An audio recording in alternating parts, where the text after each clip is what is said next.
Okay, so this video is called the Roaring Twenties, and it takes place after World War I in the 1920s. So prior to the 1920s, there have been a lot of issues like racial tensions. The war had just ended. The economy was kind of on the down, and just a lot of things that were kind of unknown, and we just weren't doing as well as we used to be doing. So Warren G. Harding becomes president in 1920, and he wanted to lower taxes and balance the budget. He also placed a tariff or a tax on foreign imports. People had to buy American goods, which caused a boost in the economy. An income tax was cut. You had a lot of assembly lines starting to make products faster, so consumers bought more of those products faster, which boosted the economy. Airlines popped up, so Americans are traveling a lot more. Things are getting around a lot faster, and all this helped with the big boom. All right, Harding was surrounded by scandal, and he died in office. A lot of people said that the scandal and the stress of those scandals kind of caused him to stress out too much and ended up killing him. But Calvin Coolidge, the vice president, becomes president. And Coolidge believed in this policy called laissez-faire economics, which basically said that if businesses were untouched by the government, so if the government stayed out of businesses, then businesses would act to benefit America. So women in the 1920s was a kind of a huge shift. All right, so during the Roaring Twenties, women kind of had more personal freedom. They were driving cars, they were going to college, they were getting jobs. You saw a lot of more women taking on roles in society, whereas before they kind of stayed at home in the traditional sense of like colonial times, and it lasted for a long time. So the 19th Amendment gave women the right to vote. It's known as suffrage. All right, and a younger generation popped up called flappers. All right, flappers kind of dressed differently. They were really into fashion. They acted differently than your traditional roles of women had been in the past. And they challenged the traditional roles of women. They were out having fun. And they were a part of a staple of the Roaring Twenties, if you will. Entertainment was huge. All these labor-saving appliances that had popped up that saved people a lot of time at home and shorter work hours. So those two things meant that people had more free time in America, and they spent more money to do fun things. So movies kind of popped up. They spread new ideas. Fashion could spread around, dance, music.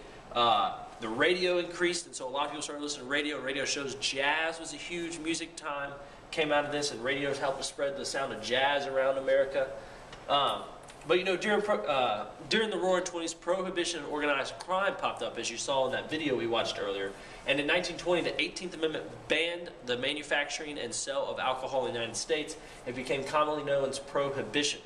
So supporters thought alcohol was kind of destroying the United States, and people were making poor decisions if they drank too much, and they wanted to get rid of it. They wanted to ban alcohol altogether, so to kind of improve the health and morality of the United States. A lot of people obviously disagree with this amendment, and because of that, organized crime popped up, as they were the ones who were kind of moving alcohol illegally into the hands of American people. So you had gangsters popping up, mobsters like Al Capone, which we talked about earlier.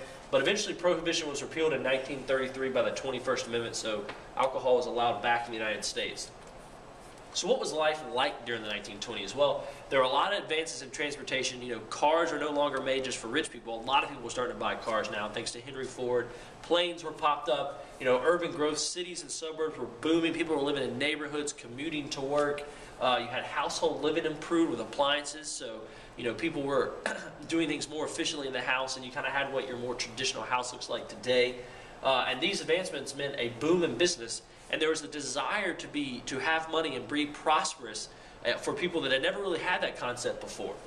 So to get that prosperity, people began to purchase stuff on credit. Similar to a credit card today, you borrow kind of a chunk of money, and you kind of pay small payments over time, and you pay interest on it. And it was basically a way to delay paying for a purchase at full price right out the gate. People also used installment buying, so monthly payment plans. So January you owe $200, February you owe $200, March you owe $200 until it's all paid off. All right, investors were allowed to buy stock on credit, which caused the stock market to rise rapidly. This would come back to haunt us. Buying stock on credit, basically buying stock on money that wasn't there, or that maybe not been paid in full, this caused the stock market to just boom, and it will come back to bite us eventually.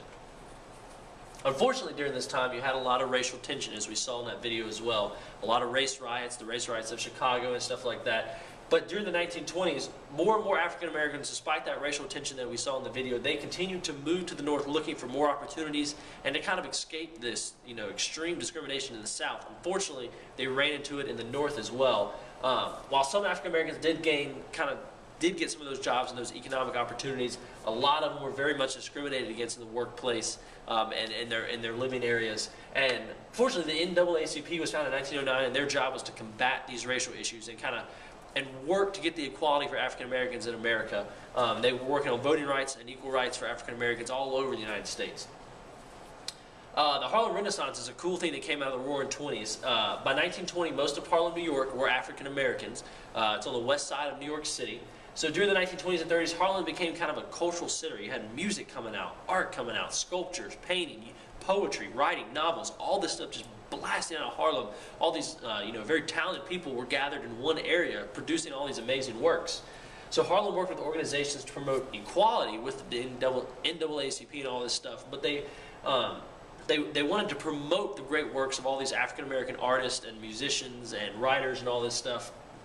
And Harlem became known to legends such as Langston Hughes, who was a great writer, Zora Neale Hurston, and some great musicians, Louis Armstrong and Duke Ellington. So the Harlem Renaissance produced a lot of mainstream names that kind of grew out of this Harlem Renaissance. And this is what life was like in the Roaring Twenties.